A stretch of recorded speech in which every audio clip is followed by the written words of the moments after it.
Hey, BC here for BC Nephro. Thanks for watching. I'm Dr. Brian Cronin, board certified nephrologist and clinical specialist in hypertension. Today's topic, primary hyperaldosteronism. We're going to get into what it is, in my experience, my approach to screening and diagnosis, with attention to some of the pitfalls I see, some things to be aware of in this process. But before we get into that, make sure you check out the other videos at this channel.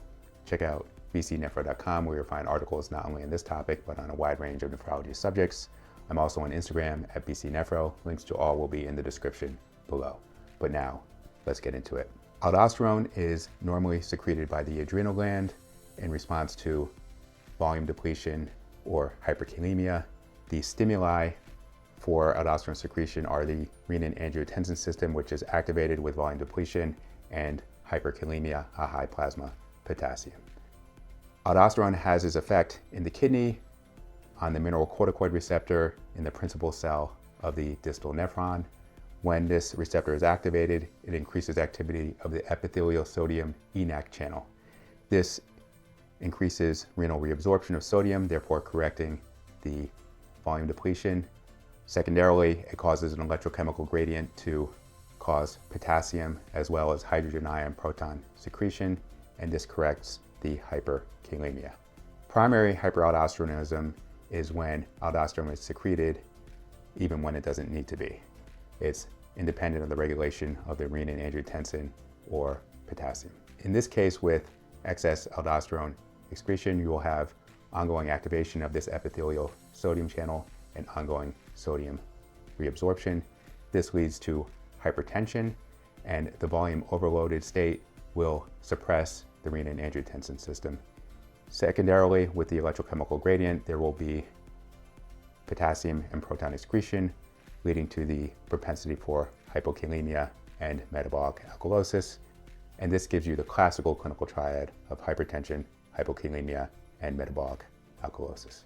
This high aldosterone state is also not good for the cardiovascular system. In this condition, there is an increased risk for cardiovascular disease and complications. Now let's get into screening. When should you look for this condition? Primary hyperaldosteronism is thought to be the most common secondary cause of hypertension that is actually modifiable, with an estimate of up to 20% or more of patients with hypertension having this condition. It is often underdiagnosed, and in my opinion, we should err and look for this more often than not. One important thing to know is that although there is a propensity for hypokalemia, and a significant portion of these patients will have a low potassium, that hypokalemia is not always present. In fact, the majority of the patients will have a normal serum potassium. So the diagnosis should even be considered in patients with hypertension without hypokalemia. The recommended guidelines are to screen for this condition with severe hypertension, that is a blood pressure above 150/100, resistant hypertension, which would be defined as blood pressure not controlled with 3 medications or requiring 4 or more medications to control. One of the medications should be a diuretic. The presence of an incidental adrenal adenoma, referred to as an adrenal incidentaloma, especially if there's hypertension present.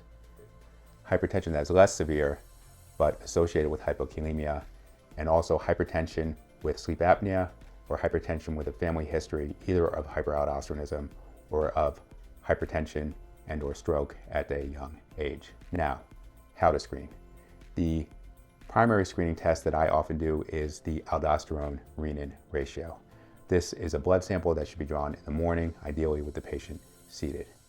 So in primary hyperaldosteronism, the aldosterone level will be high and the renin-angiotensin system, the plasma renin activity, should be suppressed. So this gives you a high ratio. A ratio of greater than 20 or 30, depending on what you read, is a positive screen, with the higher cutoff having a greater specificity.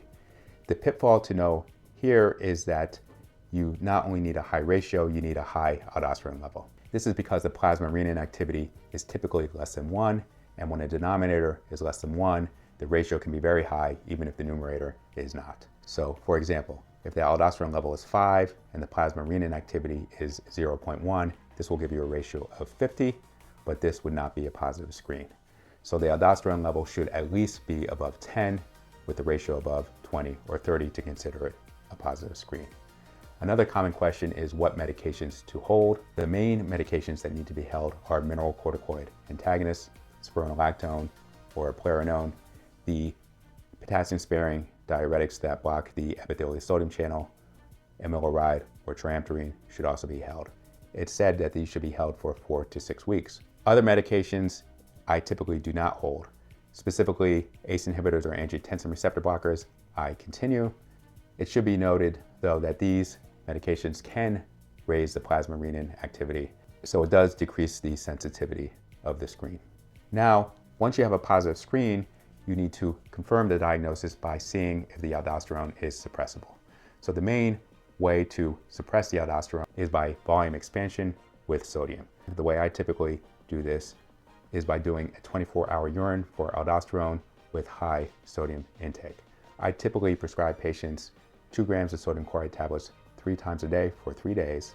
On the 3rd day, I have them do the 24-hour urine, not only for aldosterone, but also for sodium to ensure there was enough sodium to appropriately suppress. The sodium should be greater than 200 millimoles, and if the aldosterone level is above 12 to 14, this confirms that the aldosterone is not suppressible. One caveat here is giving this high sodium load increases the risk for more severe hypertension and hypokalemia, so you need to be mindful and proactive about treating these aggressively while you're doing this study. Once you have the diagnosis, the ideal best treatment would be adrenalectomy in a patient with unilateral excretion. Now, primary hyperaldosteronism can come from an adenoma that secretes the aldosterone. The adenoma can either be big enough to be visualized in imaging or a microadenoma that is not visualized, or it can come from bilateral hyperplasia. If the patient is not a surgical candidate or wouldn't accept surgery, then you can go straight to medical therapy. But if they are, you need to confirm that the aldosterone secretion is unilateral before proceeding to surgery. This is the case even if an adenoma is seen on imaging, unless the patient is very young, less than 35. For people above the age of 35, adenomas are very common, and many of these adenomas are non-functional. There was a study that looked at this. I'll put a link in the description below, but essentially found is if you made your decision on surgery based on imaging, that you would either inappropriately do or withhold surgery on up to 40% of patients. There was about 15% of the patients who had a unilateral adenoma, but actually had bilateral excretion, presumably from hyperplasia.